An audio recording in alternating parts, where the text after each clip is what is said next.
கொத்த வேஷம் தெரியாமல் தேவனுடைய நன்மையும் பிரியமும் பரிபூர்ணமுமான சித்தம் இன்னதென்று பகுத்தறியத்தக்கதாக உங்கள் மனம் புதிதாகிறதுனாலே மறுரூபம் ஆகுங்கள்.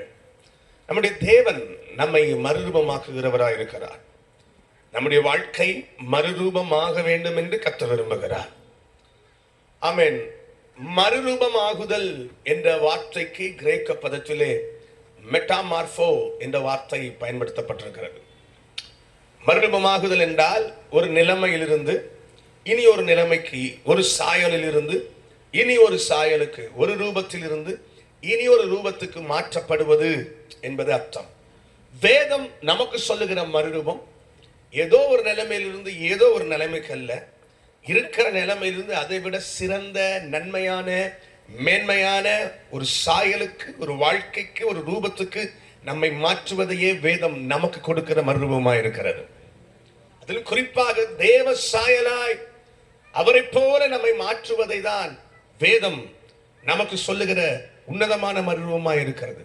கிறிஸ்துவுக்குள் தேவன் கொடுத்திருக்கிற வார்த்தைகளின் வாக்கு தத்தங்களின் ஆசீர்வாதங்களை சுதந்திரித்து அந்த சாயலாய் நம்முடைய வாழ்க்கை மாற்றப்படுவதை வேதம் மறுரூபம் என்று நமக்கு வாக்கு பண்ணி இருக்கிறது.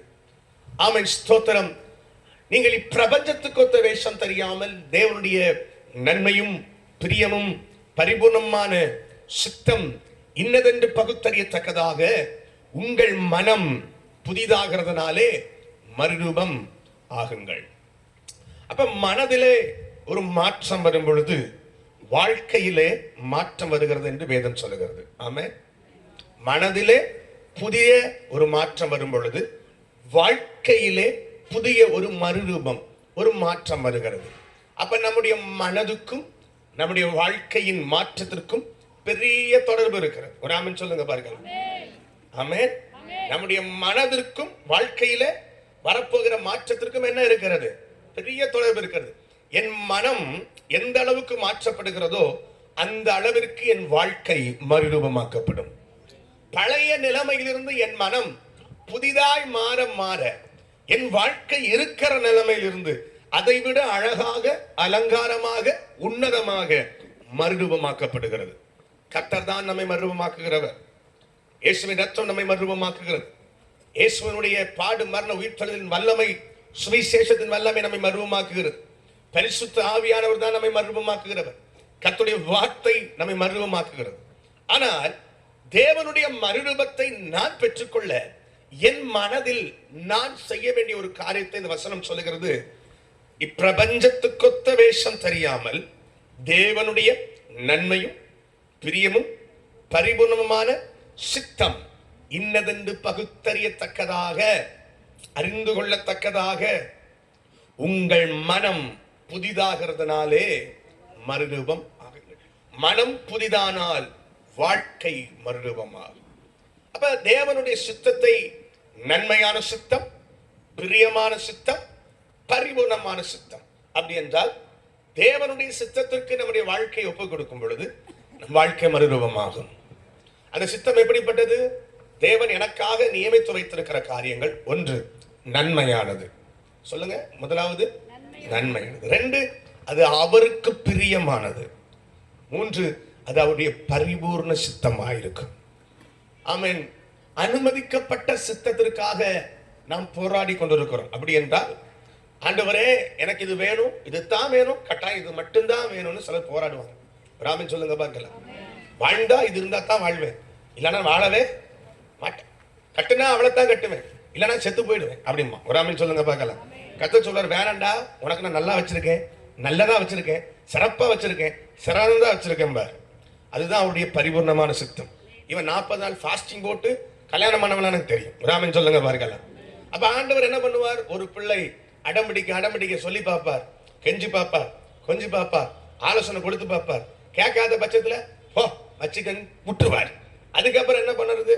வாழ்க்கையில வருகிற உயர்வு தாழ்வு பிரச்சனை, எல்லார் வாழ்க்கையிலும் பிரச்சனை வரும். கர்த்தருடைய சித்தத்தில் இருக்கிறவனுக்கு என்ன வரும்? பிரச்சனை வரும். சித்தத்தில் இல்லாதவனுக்கு என்ன வரும்? பிரச்சனை வரும். வித்தியாசம் என்ன? கர்த்தருடைய பரிபூர்ண சித்தத்துக்கு ஒருவன் தன்னை அர்ப்பணித்து ஓடுவான் என்றால் அவன் வாழ்க்கையில வர பிரச்சனையில கர்த்தர் வந்து துணையாக இருப்பார். கர்த்தர் வந்து யுத்தம் செய்வார். கர்த்தர் அதுல அவனுடைய வாழ்க்கையில ஜெயம் கொடுக்கிறவராக இருப்பார். அல்லேலூயா. நம்முடைய வாழ்க்கையில ஆண்டவர் என்ன எதிர்பார்க்கிறார்? ஒவ்வொருவரும் அவருடைய பரிபூர்ண சித்தத்தை ஆமென் நம்முடைய மனதிலே ஏற்றுக்கொண்டு அதற்கு அர்ப்பணிக்க வேண்டும் என்று கர்த்தர் விரும்புகிறார். அல்லேலூயா. சத்தம் ஒரு ஆமென் சொல்லுங்க பார்க்கலாம். அப்ப தேவனுடைய பரிபூர்ணமான சித்தம் கர்த்தர் சொல்லுகிறார் அல்லவா, உன் நினைவுகள் என் நினைவுகள் அல்ல, உன் வழிகளும் என் வழிகள் அல்ல. பூமிக்கு வானம் எவ்வளவு உயர்வா இருக்கிறதோ அந்த அளவிற்கு உன்னுடைய நினைவுகளை விட, நீ உனக்காய் வைத்திருக்கிற திட்டங்களை விட, உனக்காய் நீ ஆமென் ஸ்தோத்திரம் ஏற்படுத்தி வைத்திருக்கிற வழிகளை விட உயர்ந்த நினைவுகளை, உயர்ந்த திட்டங்களை, உயர்ந்த ஆசீர்வாதங்களை, உயர்ந்த வழிகளை நான் உனக்காக, உன் குடும்பத்திற்காக, உன் பிள்ளைகளுக்காக ஆயத்தம் பண்ணி வைத்திருக்கிறேன். அதுதான் அவருடைய பரிபூர்ண சித்தம். இன்னைக்கு நிறைய பேருக்கு கர்த்தருடைய சித்தத்திற்கு ஒப்பு கொடுப்பதில் பயம். ஏன்னா அவங்க நினைச்சது நடக்காதே. கர்த்தருடைய சித்தத்துக்கு ஒப்பு கொடுத்தா நான் ஏன் விருப்பம் நடக்காதே. வராமன்னு சொல்லுங்க பார்க்கலாம். ஆனா உண்மை என்ன தெரியுமா? நீ உன் நினைவுல நடந்தா அன்னைக்கு சந்தோஷமா இருக்கும், அதுக்கப்புறம் ஃபுல்லா நீ பாடுபடும், அவ்வளவுதான், உன் ஆசை நிறைவேறிடும். ஆனா கர்த்தருடைய சித்தம் பரிபூர்ண சித்தத்துக்கு ஒப்பு கொடுத்தா அன்னைக்கு உனக்கு கஷ்டமா இருக்கும், அதுக்கு பின்னால வருகிற ஒவ்வொன்றும் அவருடைய உன்னதமான நன்மைகளால் நிறைந்திருக்கும். அல்லேலூயா. இக்காலத்து பாடுகள் இனி வெளிப்பட போகிற மகிமைக்கு யோசேப்பை ஆண்டவர் நடத்தின பாதைகள் கடினம் தான், அவன் நடந்து வந்த பாதைகள் கடினம் தான். ஆனால் அவன் தேவனுடைய சித்தத்திற்குட்பட்டவனாய் இருந்தான். போத்திபாருடைய வீட்டிலே அடிமையாய் இருந்தவன் அங்கேயும் உயர்த்தப்பட்ட ஒரு நிலைமையில இருக்கிறான். ஆமென் ஸ்தோத்திரம். போத்திபாருடைய மனைவி அவன் மேல் கண் வைத்து தன்னுடைய பாவத்திலே தன்னுடைய இச்சையை நிறைவேற்றும்படி அவளை ஆமென் ஸ்தோத்திரம் அவன் அடிக்கடி அலட்டி கொண்டிருக்கிறாள். நடந்தது என்ன? இவன் தன்னுடைய வஸ்திரத்தை விட்டுட்டு ஓடினான். ஆமென். நல்ல கவனிங்க. அடிமையா வந்தவன் ஊரை விட்டு அண்ணன்களால் புறக்கணிக்கப்பட்டு குழியில தூக்கி போடப்பட்டு விற்கப்பட்டு அடிமையா வந்து வேலை பார்க்கிறான். வீட்டுல இருக்கும்பொழுது அவங்க அப்பா அவனுக்கு பலவர்ண அங்கியை வாங்கி கொடுத்து அலங்காரம் பண்ணி சந்தோஷமா அழகு பார்த்த பையன் வீட்டுல ஒரு வேலை செய்ய மாட்டான். வீட்டுல பெட்ல உட்காந்து எனக்கு காஃபி வேணும்னா காஃபி வரும், அவ்வளவு வேலைக்காரங்க வேலை செய்ய. சாப்பாடு வேணும்னா சாப்பாடு வரும். இல்லையா சொல்லுங்க பார்க்கலாம். எலும்பி சாப்பிட்ட தட்டை குண்டங்க வைக்க வேண்டிய தேவை இல்லை, கழுவுற இடத்துல வைக்க தேவை இல்ல. இவ்வளவு சந்தோஷமா வாழ்ந்தவன் ஆடு மேய்க்க கூட அவங்க அப்பா அவன் அனுப்பல. இல்லையா சொல்லுங்க பார்க்கலாம். ஆடு மேய்க்க கூட தெரியாதவன், ஆடு மேய்க்க கூட போகாதவன், ஒரு வேலையும் செய்யாதவன் நம்ம பிள்ளைகளை மாறித்தான். ஒரு இல்லையா சொல்லுவீங்களா? பாஸ்டர் என் பிள்ளை வீட்டுல வேலையே செய்ய மாட்டேது பாஸ்டர், கொஞ்சம் ஜோம் பண்ணிக்கங்க. எதுக்கு ஜோம் பண்ணணுமா? பாத்திரமே வளர்க்க மாட்டேது பாஸ்டர், வீடே கூட்ட மாட்டேது பாஸ்டர். ஆமென் சொல்லுங்க. நீங்க கூட்டுவீங்களா பெருக்குவீங்களா? பெருக்குவீங்க, கூட்ட மாட்டீங்க. ஆமென். ஆமா, வீடே பெருக்க மாட்டேது பாஸ்டர், பாத்திரமே வளர்க்க மாட்டேது பாஸ்டர், ஜோம் பண்ணுங்க பாஸ்டர். நான் கண்ணீரோடு ஜோமிட்டு இருக்கிறேன் பாஸ்டர். இந்த ஜாதி பிசாசு ஜபத்தினாலும் உபவாசத்தினாலும் போகாது. விளக்கு மாத்த எடுத்து 4 சாத்து சாத்துனா விளக்கு மாத்த எடுக்காத பிசாசு ஓடி போகும், பிள்ளை விளக்கு மாத்த கையில எடுக்கும். இல்லையா சொல்லுங்க. பாத்திரம் கழுவாத பிள்ளைங்க பாத்திரத்தை டம்மு டம்மு 4 மண்டையில போட்டா அந்த பிசாசின் போராட்டம் சரியாகும், பிள்ளை பாத்திரத்தை கையில் எடுக்க ஆரம்பிக்கும். சில விஷயத்தை நம்ம தான் செய்யணும். கர்த்தரே செய்யும் யாரை கொண்டு செய்வாரு? பிள்ளைய யாரை கொண்டுதான் சரி பண்ணுவார்? பெற்றோரை கொண்டுதான் சரி பண்ணுவார். பிரம்பை கையாடதவன் தன் மகனை, தன் இஷ்டத்துக்கு விடப்பட்ட பிள்ளை தாய்க்கு. இன்னைக்கு நிறைய பேருடைய வீட்டுல இதுதான் பிரச்சனை. வளர்க்கும் போது ஆசையா வளர்த்துறோம், நல்லதுதான், நான் அதை குறை சொல்லல. அன்பா வளர்த்துறோம், நல்லதுதான். ஆனா கர்த்தர் இன்னொரு அதிகாரத்தை கொடுத்து உத்தரவாதத்தை கொடுத்திருக்கிறார். பிள்ளைய சரியான விதத்துல பிள்ளையாண்டானை நடத்த வேண்டிய விதத்துல ஆண்டவர் சொன்னார். நீ ஜோமன மக்களை நான் நடத்துறேன்னு சொன்னார். நீ செய்ய வேண்டியது நீ செய், நான் செய்ய வேண்டியது நான் செய்வேன். சொல்லுங்க பார்க்கலாம். சத்தம் ஒரு அல்லேலூயா. ஆமா. அப்ப பிள்ளைங்கெல்லாம் ஒரு வயசு வரும்போது அவங்களெல்லாம் சரிப்படுத்தி வைக்கணும். அப்புறம் அப்படி ஆயிட்டேன் இப்படி ஆயிட்டேன்னு அப்புறம் உட்காந்து அழுவுறது, ஃபாஸ்டிங் போடுறது, அது வரைக்கும் இஷ்டத்துக்கு விடுறது பிள்ளைகளை. சரி கவனிங்க. அப்ப யோசேப்புடைய வாழ்க்கையில ஆமென் ஸ்தோத்திரம் அப்படிப்பட்ட ஒருவனை கர்த்தர் ராஜாவா மாற்றுவேன்னு சொல்லிட்டார். அதாவது பிரதானமான ஒரு உயர்ந்த இடத்துல அவனை கொண்டு வைக்க போகிறார். தகப்பனும் சூரியனும் சந்திரனும் 11 நட்சத்திரங்களும் உன்னை வணங்கும் என்று கர்த்தர் அவனுக்கு வாக்கு கொடுக்கிறார். நைட்டு தரிசனத்தை பார்க்கிறான். 2 தரிசனம் வருது. ஆமென். சூரியனும் சந்திரனும் 11 நட்சத்திரங்கள் தன்னை என்ன பண்ணுகிறது? வணங்குது. ஒரு ஆமென் சொல்லுங்க பார்க்கலாம். அப்ப அவன் ரொம்ப தேவ ஞானம் உள்ளவனால சொப்பனத்துக்கு வியாக்கியானம் புரிஞ்சிருச்சு. அம்மாவும் அப்பாவும் 11 சகோதரர்களும் என்ன பண்ணுவாங்க? வணங்குவாங்க. அவன் 11 அடிக்கட்டுகளும் இவனுடைய அடிக்கட்டுக்கு முன்பாக என்ன பண்ணினது? இப்ப விடிஞ்சாச்சு. விடிஞ்ச உடனே யோசேப்புக்கு பயங்கர சந்தோஷம். ஏன்னா நைட் என்ன பார்த்திருக்கும்? சொப்பனம் பார்த்திருக்கும். இன்னைக்கு ஒவ்வொருத்தனா வந்து நம்மளை வணங்க போறான். ரூபன் வர்றான், மோத ஆளு. யோசிப்பு பார்த்துக்கிட்டே இருக்கான். இவன் வந்து இன்னைக்கு நம்மளுக்கு சொப்பனத்தின்படி தரிசனத்தின்படி நம்மளை என்ன பண்ண போறான்? வணங்க போறான். அவங்க ஏற்கனவே கடுங்கோபத்தில் இருக்காங்க யாரு மேல? ஏன்னா இவன் செய்யற தப்பெல்லாம் இவன் போய் யார்கிட்ட போட்டு கொடுத்துட்டு இருக்கானா? அப்பாட்ட போட்டு கொடுத்துட்டு இருக்கான். இல்லையா சொல்லுங்க. அது மட்டும் இல்ல, இவனுக்கு பேரை என்ன பேரு? ஏன்னா இவன் செய்யற தப்பு யாருக்கு சொப்பனத்துக்கு வருது? இவங்க ஆடு மேய்க்கிற இடத்துல செய்யற தப்பு வீட்டுல இருக்கிற யோசேப்புக்கு எதுல வருது? கைதுக்குற இல்லையா சொல்லுங்க பார்க்கலாம். அதனால இவன் சொப்பனத்தை பார்த்து அப்பாட்ட போய் என்ன சொல்லிடுவான்? இவங்க செய்யற தவறுகளை சொல்லுவான். ஆமென் சத்தமா சொல்லுங்க. உங்களுக்கு இந்த கிருபையை கத்த தர விரும்புகிறார். வேணுமா வேண்டாமா? 4 பேரை போட்டு விடலாம். ஆமே, அதுக்கு இல்ல, உங்க பிள்ளைங்க என்ன செய்யறாங்கிறது உங்களுக்கு கத்தர் வெளிப்படுத்த விரும்புற. ஹாஸ்டல் இருக்கிறவன் பிள்ளைய குறித்து கத்தர் உன்கிட்ட பேச விரும்புற. நான் கேட்கிறேங்க, மொத்த ஒரு பிள்ளைய பத்தி கத்தர் யார்கிட்ட பேச விரும்புவார்? அவங்க தான் முதல் உத்தரவாதி, அடுத்துதான் பாஸ்டர். இப்ப அப்பாவுக்கும் அம்மாவுக்கும் பிள்ளைகள் என்ன பண்றாங்கிறது வெளிப்பாடு வருதான்னு கேட்டா எத்தனை பேருக்கு வருது வெளிப்பாடு? சொப்பனத்துல எத்தனை பேரோட கத்தர் இடைப்படுகிறா? இல்ல தரிசனத்துல பேசுறவங்க காதுல கத்தருடைய சத்தம் கேக்குதா? ஆமே ஆமே. அடுத்து ஊழியக்காரங்களுக்கு கத்தர் இந்த வெளிப்பாட்டை கொடுக்க விரும்புகிறார். ஏன்? எதற்காக? ஒரு ஆத்துமாவை தன்னை விட்டு நரக பாதையில் போவதை ஒரு நாளும் கத்தர் விரும்பவில்லை. அந்த பாவம் அவர்களை அரித்து போடுவதை விரும்பவில்லை. வெளியே பார்க்க இந்த மாதிரி நல்ல பச்சை மரம் தான், சோத்திரம், அழகான மரம் தான், வளர்ந்த மரம் தான், பெரிய மரம் தான். ஒரு நாள் திடீரென்று உள்ள பார்த்தா எல்லாம் எப்படி போயிருக்குதான்? பூச்சி அரிச்சு உளுத்து புழுத்து ஒண்ணுமில்லாம இருக்குது. ஆனா வெளியே எல்லாம் பச்சை மரம் தான். இப்படிதான் அநேகருடைய மாய்மானமான வாழ்க்கை இருக்கு. வெளியே வீட்டுல தாய் தகப்பனுக்கு நல்லவர்கள், ஆமென் ஸ்தோத்திரம், சபையில பாஸ்டருக்கு நல்லவர்கள், ஆமென் ஸ்கூல்ல டீச்சர்ஸ்க்கு நல்லவங்க, காலேஜ்ல நல்லவங்க, மற்றவர்கள் நல்லவர்கள். ஆனா உள்ள ஒரு வாழ்க்கை இருக்கு பாரு, அது எப்படி இருக்கு? அது உளுத்து போயிருக்கு. என்னைக்கு இது விழும் தெரியாது, என்னைக்கு சிக்கும் தெரியாது, என்னைக்கு மாற்றும் தெரியாது, என்னைக்கு வீட்டுக்கு அவமானத்தை கொண்டு வரும் தெரியாது, என்னைக்கு சபைக்குள்ள பிரச்சனை வரும் தெரியாது. இது வெளியே தெரியாமலே உள்ளே வச்சிருக்கு. வெளியே தெரிஞ்சிட்டா ரொம்ப நல்லது, ஆரம்பத்திலே சரி பண்ணிடலாம். வெளியே தெரியாம உள்ள இருக்கிறதா ரொம்ப ஆபத்து. வெளியே இருக்கிற ஒரு நோயை குணமாக்கிடுறான். சிலருக்கு கேன்சர் வந்து அது எத்தனையோ அவன் சாகர தருவாயில தான் நிறைய பேர் கண்டுபிடிக்கிறாங்க. அப்படி இருக்கிறதுக்கு என்ன பண்ண முடியும்? என்ன சிகிச்சை கொடுக்க முடியும்? அப்ப வெளியே தெரியறதுக்காக தான் கர்த்தர் அந்த வெளிப்பாட்டை நமக்கு கொடுக்கிறார். அவங்களை அசிங்கப்படுத்த அல்ல, நிர்வாணப்படுத்த அல்ல. ஸ்தோத்திரம். என் தம்பி எங்க கூட இருக்கிறான், அவனை கேளுங்க. எத்தனையோ இடங்கள்ல எத்தனையோ பேருடைய ரகசியங்களை கர்த்தர் என் கூட பேசுறார். எத்தனையோ பிள்ளைங்க, வாலிப பிள்ளைங்க, ஆமென் சொல்லுங்க பார்க்கலாம். நிறைய சபைகளுக்கு ஊழியத்துக்கு போறேன். ஒவ்வொரு சபையிலையும் சிலரை கர்த்தர் காமிச்சு அப்படியே பேசுவார். அவங்க ரகசியம் என்ன, அவங்க பாவம் என்ன, அவங்க பிரச்சனை என்ன, அவங்களுக்கு என்ன போராட்டம் இருக்கு. ஒரு ஆமென் சொல்லுங்க பார்க்கலாம். என் போன்ல அநேக ஊழியக்காரங்களுடைய ரகசியங்கள் இருக்கும். யாரும் சொல்லி இல்ல, கர்த்தர் வெளிப்படுத்தி வருவாங்க. பக்கத்துல நல்லா தான் கை கொடுப்பாங்க, நல்லா தான் பிரைஸ் லார்ட் சொல்லுவாங்க. ஒரு பாஸ்டர் வந்தார், கை கொடுத்தார். ஆண்டவர் சொன்னார், மகனை இவன் விஷம் அப்படின்னாரு. என்ன சொன்னார்? விஷம். அது கொஞ்சம் ஷார்ட்டா இருப்பார். கடுகு சிறுத்தாலும் காரம் குறையாதரா பாத்துக்க அப்படின்னாரு. இல்லையா சொல்லுங்க பார்க்கலாம். கர்த்தரோட நீங்க நெருங்கி இருந்தீங்கன்னா அவர் சத்தம் கேட்கும்.